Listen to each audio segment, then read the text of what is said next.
ओम शांति पाल भाई। ओम शांति ईश्वर भाई। पाल भाई, कल गुड़ी पाड़वा था और आज से नया साल शुरू हुआ है, हिंदू नववर्ष।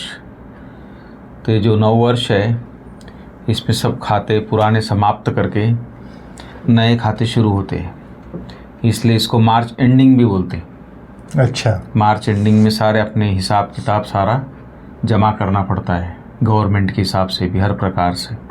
फिर से नया गवर्नमेंट का अप्रैल से खाता शुरू हो जाता है। तो आज लास्ट दिन है मार्च का, 31 तारीख है। आज भी बाबा हमको इस दुनिया के लिए वैराग करके इससे गेट से निकल रही, इस पुरानी दुनिया से, और नई सत्युगी की दुनिया की गेट में प्रवेश करने वाले हो। तो बाबा वो नज़ारा हमको अभी दिखा रहा है, इमर्ज करा रहा है सीन कि मीठे बच्चे, अभी तुम इस पुरानी दुनिया के गेट से निकल कर शांति धाम और सुख धाम में जा रहे हो। पहले अपने घर जाएंगे शांति धाम, जहाँ आत्माओं का निवास स्थान है, फिर वहाँ से टच करके फिर सत्युगी दुनिया में आएंगे, उस गेट में प्रवेश करेंगे। तो बाप ही संगम पर आकर हम बच्चों को मुक्ति, जीवन मुक्ति का रास्ता बताते हैं। ये मुख्य बात है आज की हेडलाइन की, जो बाबा हमको ये रास्ता बताते हैं। तो इस रास्ता सबको बताना भी, अंधों की लाठी भी बनना है। सभी अपने भाई बहन हैं तो बाबा तरस खाओ उसके ऊपर, उनको भी रास्ता बताओ। तो ये मुख्य बात, बाबा रास्ता बताने आए संगम पर हमको। आज बाबा ने बोला जी, आज 31 मार्च 2025 है। आज बाबा ने बोला गेट 2 होता है जी। एक गेट से आना होता है, एक गेट से जाना होता है। तो बाबा ने कहा जैसे दिल्ली में इंडिया गेट है, बॉम्बे में इंडिया गेट है, स्टीमर पहले बॉम्बे में आता है। इंडिया गेटवे टू इंडिया है, वो वहाँ से आए थे बोले इंग्रज लोग व्यापार करने से कुछ, इसलिए गेटवे टू इंडिया उन्होंने यादगार बनाई, गेटवे ऑफ इंडिया। हाँ, उन्होंने वो यादगार बनाई थी वहाँ। और यहाँ पर इंडिया गेट है, जहाँ स्वतंत्र मिला, भारत स्वतंत्र हुआ, उनके यादगार में सारे जो शहीद हुए थे। दिल्ली में इंडिया गेट है जी। तो जो भी शहीद हुए थे इसमें कईयों के उस पर सबके नाम लिखे हुए, सबके इंडिया गेट पे। बहुत अच्छा। तो बाबा ने कहा गेट भी 2 होता है, एक आने के, एक जाने का। जी। जैसे तुम सतयुग में आते हो, बिल्कुल, फिर पुरानी दुनिया से निकल के जाते हो शांति धाम और सुख धाम। 2 गेट बताया आज बाबा ने जी, मुक्ति, जीवन मुक्ति का। बिल्कुल। तो बाप ही आकर के बताते हैं।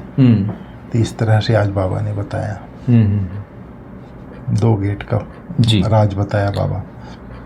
पाल भाई, आज क्वेश्चन है बाबा का कि वर्तमान समय सबसे अच्छा कर्म कौन सा है। तो बाबा बोलते कि सबसे अच्छा कर्म है मनसा वाचा कर्मणा, अंधों की लाठी बनना। तुम बच्चों को विचार सागर मंथन करना चाहिए। माना बाबा जो ज्ञान सुनाता है इसका हमको विचार सागर मंथन करना चाहिए कि ऐसा कौन सा शब्द लिखे जो मनुष्य को घर का रास्ता, माना मुक्ति और जीवन मुक्ति का और सतयुग का भी रास्ता हम बता सकें। तो इसके ऊपर आप बच्चों को बोले विचार सागर मंथन करना चाहिए, जो मनुष्य सहज समझ जाए और सुख की दुनिया में जावे, और हम उनको रास्ता मिल जाए सुख की दुनिया में जाने का। यही एक रास्ता है, तो उनको पक्का निश्चय हो जाए कि यही एक ही संस्था है जहाँ से मुक्ति, जीवन मुक्ति का रास्ता मिलता है। तो ये मुख्य बात है आज बाबा ने क्वेश्चन आंसर में कहा। आज बाबा ने कहा जैसे विचार सागर मंथन करो जी। तो जैसे बाबा ने कहा पतित से पावन बनना जी, पतित को पावन बनाना, माना नरकवासी से स्वर्गवासी बनाना, ऐसे ऐसे विचार सागर मंथन करने से निकलता है जी। फिर बाबा ने कहा वर्तमान समय संगम युग में मनसा वाचा कर्मणा, सबसे अच्छा कर्म तो एक ही है, अंधों की लाठी बनना। बिल्कुल जी। गाते भी हैं, हे प्रभु अंधों की लाठी, सब अंधे ही अंधे हैं। बुद्धि माने इस स्थूल नेत्र से नहीं, बुद्धि से अंधे हैं जी, विवेकहीन हो गए हैं जी जी। तो बाप आकर लाठी बनते हैं, ज्ञान का तीसरा नेत्र देते हैं, जिससे तुम स्वर्ग में नंबरवार पुरुषार्थ अनुसार जाते हो। तीसरा नेत्र देना ही लाठी देना है बाबा ने कहा जी, जिससे ही तुम नंबरवार पुरुषार्थ अनुसार स्वर्ग में जाते हो। नंबरवार तो है ही, यह बहुत बड़ी बेहद की हॉस्पिटल कम यूनिवर्सिटी है। समझाया जाता है आत्माओं का बाप परम पिता परमात्मा पतित पावन है, उस बाप को याद करो तो सुख धाम में चले जाएंगे। तो मतलब ज्ञान का तीसरा नेत्र देना और सुख धाम का रास्ता बताना, यही अंधों की लाठी बनना है बाबा ने कहा। बिल्कुल। फिर बाबा ने और भी अच्छी अच्छी बातें कही हैं। मुक्ति, जीवन मुक्ति किसको कहा जाता है यह भी मनुष्यों को पता नहीं है। शांति और सुख तो सभी चाहते हैं, शांति भी हो और धन दौलत भी हो, वह तो होता ही है सतयुग में।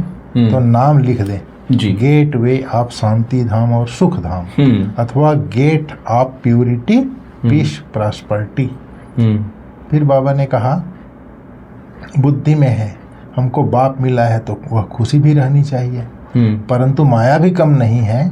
ऐसे बाप का बनकर फिर भी इतनी खुशी नहीं रहती है, गुटके खाते रहते हैं। माया घड़ी घड़ी बहुत गुटके खिलाती है, शिव बाबा की याद भुला देती है। खुद भी कहते हैं याद ठहरती नहीं है। बाप गुटका खिलाते हैं ज्ञान सागर में, बाप गुटका खिलाते हैं ज्ञान सागर में। गुटका खिलाना माने गोता लगाना। फिर माया गुटका गोता खिलाते हैं विषय सागर में। बड़ा खुशी से गुटका खाने लग पड़ते हैं। जी, बाबा का बात के अंडरलाइन सुनो।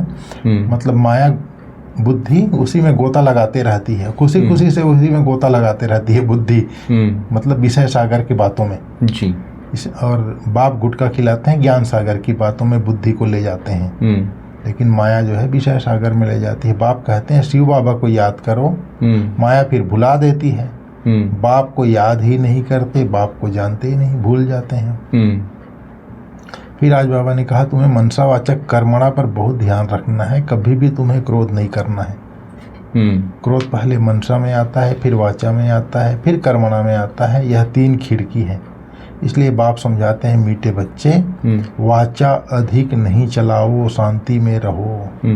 वाचा में आया तो कर्मणा में आ जाएगा। जी। गुस्सा पहले मनसा में आता है, फिर वाचा कर्मणा में आता है, तीनों खिड़की से निकलता है। पहले मनसा में आएगा, दुनिया वाले तो एक दो को दुख देते रहते हैं, लड़ते झगड़ते रहते हैं। तुमको तो कोई को दुख नहीं देना है, ख्याल भी नहीं आना चाहिए। साइलेंस में रहना बड़ा अच्छा है। साइलेंस में रहना मतलब मनसा में शुभ संकल्प में रमण करते रहना बड़ा अच्छा है, बाबा ने कहा। जी। फिर बाबा ने आज युक्ति बताया, तुम किसको माथा नहीं टेक सकते हो, युक्ति से चलना है। फिर बाबा ने कहा साधु लोग अपने को उच्च पवित्र समझते हैं, औरों को अपवित्र समझते हैं। तुम भल जानते हो हम सबसे उच्च हैं, परंतु कोई हाथ जोड़े तो रेस्पॉन्ड तो देना ही पड़ता है। हाथ जोड़ के हरि ओम तत्फत करते हैं तो आपको भी करना पड़ेगा। युक्ति से नहीं चलेंगे तो हाथ नहीं आएंगे, बड़ी युक्तियां चाहिए। फिर बाबा ने कहा तुम जानते हो अल्लाह अव्वल दिन झट इशारे से साक्षात्कार कराते हैं, जिनने निकल जाता है। फिर तुम शिव बाबा को याद करो तो सब साक्षात्कार हो जाएंगे। जो बाबा की याद में और ज्ञान में मस्त होंगे वही अंत में सभी सीनरी देख सकेंगे। बड़ी मंजिल है। अपने को आत्मा समझ बाप को याद करना मासी का घर नहीं है, बहुत मेहनत है। याद ही मुख्य है। जैसे बाबा दिव्य दृष्टि दाता है तो स्वयं अपने लिए दिव्य दृष्टि दाता बन जाएंगे। आज बाबा ने बोला स्वयं के लिए दिव्य दृष्टि दाता कैसे बनेंगे वो बताया। जैसे भक्ति मार्ग में तीव्र वेग से याद करते हैं तो साक्षात्कार होता है, अपनी मेहनत से जैसे दिव्य दृष्टि दाता बन जाते हैं। कौन? भक्त लोग। जी। तीव्र वेग से भगवान को याद करते हैं तो बाबा ने कहा उसी को कहा अपने मेहनत से अपने लिए साक्षात्कार होता है, अर्थात दिव्य दृष्टि दाता बन जाते हैं। तुम भी याद की मेहनत में रहेंगे तो बहुत खुशी में रहेंगे और साक्षात्कार भी होते रहेंगे। बिल्कुल। यह सारी दुनिया भूल जाए, मन मनाभाव हो जाए, बाकी क्या चाहिए। जी। फिर बाबा ने कहा भक्ति मार्ग की मेहनत प्रत्यक्ष होती है, दिखाई देती है। जी। माला फेरते हैं, कोठी में बैठ भक्ति करते हैं। बाबा ने कहा यहाँ तो चलते फिरते तुम याद में रहते हो, कोई को पता पड़ न सके यह राजाई ले रहे हैं। अच्छा। कोई को पता नहीं पड़ता, राजाई ले रहे हैं। चलते फिरते बाबा को याद करते रहते हैं। जी। योग से ही सारा हिसाब किताब चुकतू करना है, ज्ञान से थोड़े ही चुकतू होता है। अच्छा। हिसाब किताब चुकतू होगा याद से, कर्म भोग याद से चुकतू होगा। यह है गुप्त। बाबा सब कुछ गुप्त सिखलाते हैं। जी। कितनी अच्छी अच्छी बातें बाबा ने बताई है। मनसा वाचा कर्मणा अंधों की लाठी बनना है किसी पाल भाई, आज बाबा ने जो एक खास बोला है कि मनसा में क्रोध, 3 खिड़कियां बाबा ने आज बोली। एक तो होता है कर्मणा और वाचा, एक क्रोध तो दिखता है प्रैक्टिकल में, लेकिन ये जो मनसा वाला क्रोध है ना, अंदर अंदर जब आदमी क्रोध करता है ना, पहले इतना अंदर अंदर ये हो जाता है जिससे पूरा बॉडी के ऊपर भी इफेक्ट होता है उसका। जब उसका बीपी चेक करो, बीपी भी हाई मिलेगा। तो ये जो बहुत खतरनाक है मनसा वाला क्रोध, वो दिखता नहीं है लेकिन बहुत खतरनाक होता है। उत्पत्ति तो संकल्प से ही होता है। क्योंकि किसी के लिए अगर हम अंदर में किसी निगेटिव सोच लेते हैं उसके बारे में, तो अंदर ही अंदर इतना प्लानिंग उसका चलता रहता है उसके लिए, और जैसे वो व्यक्ति सामने आएगा तो उसको एकदम अंदर से गर्म हो जाएगा। बोलेगा नहीं, जैसे कोई बहुत बड़ा व्यक्ति है, कुछ बात है, आप कुछ डांट दिया, बोल दिया, आपसे बहुत माना पोस्ट में बड़ा, हर बात आप बोल नहीं सकते उसको, ना उसके ऊपर क्रोध कर सकते, लेकिन उसके बारे में आपके मन में बहुत निगेटिव चलता है, तो आपकी अवस्था बहुत अंदर अंदर बहुत ख़राब होती है। तो इसलिए बहुत बड़ी बात है ये जो बाबा ने बोला है, तीनों खिड़कियों पर बहुत ध्यान रखना है, ये मनसा वाचा कर्मणा।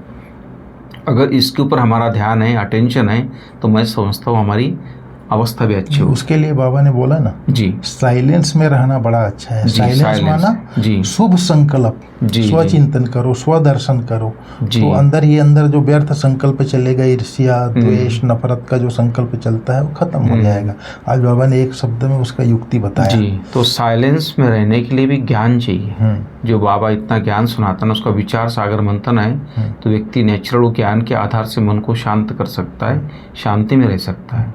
इसलिए बाबा बोलता ज्ञान और योग, इसमें मस्त रहना है। और अंतिम समय जो सीन हम देखेंगे, इतना लोग माना आपस में लड़ेंगे, लड़ाई झगड़ा भाव ना, खून की नदियाँ बहेगी, आपसे अपने संबंधी अपने आंखों के सामने जाएंगे, तो ऐसी आने वाला सीन है अंतिम समय। तो ऐसे सीनरी देखते हुए भी अपने व दूसरों के नाम रूप को भूल मैं आत्मा हूँ, इस स्मृति से देहभान को समाप्त करना है। ये बहुत बड़ी बात है और यही तपस्या है। तो इसको लंबा समय का अभ्यास चाहिए। अचानक जो पेपर आएगा उसमें हम नहीं पास हो सकते अगर नहीं अभ्यास है तो। इसलिए बाबा हमको रोज़ की मुरली उसे सावधान करता है। तो बहुत अटेंशन देना चाहिए ज्ञान के ऊपर, योग के ऊपर, हमारे जो भी टॉपिक्स है, धारणा के ऊपर, सेवा के ऊपर, तो इसके आधार से हम आगे बढ़ सकते हैं। तो ये आज की बाबा की बहुत अच्छी मुरली थी। तो आज थोड़ा वरदान भी आज का बताएंगे। आज बाबा ने वरदान में बोला, स्नेह के बाण द्वारा जी, स्नेह में घायल करने वाले, स्नेह और प्राप्ति संपन्न लवलीन आत्मा भाव। बाबा ने आज लौकिक रीति का उदाहरण दिया। जैसे लौकिक रीति से कोई किसके स्नेह में लवलीन होता है तो चेहरे से, नैनों से, वाणी से अनुभव होता है कि यह लवलीन है जी, आशिक है।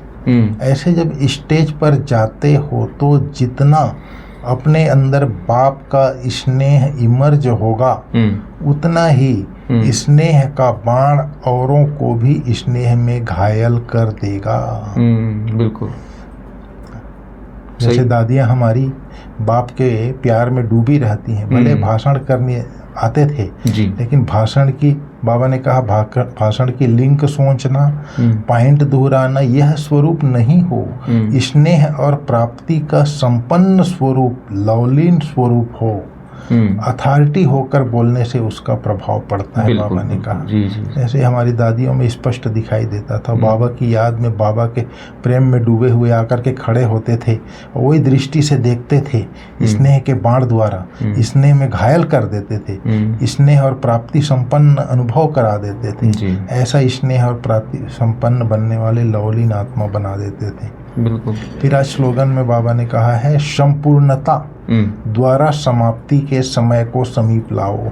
संपूर्णता जी। बाबा ने एक बार बोला था, व्यर्थ संकल्पों की, विकल्पों की समाप्ति ही संपूर्णता को समीप लाएगी जी। आज बाबा ने बोला है, जब व्यर्थ संकल्प विकल्प समाप्त होगा तब संपूर्णता की स्थिति को प्राप्त करेंगे।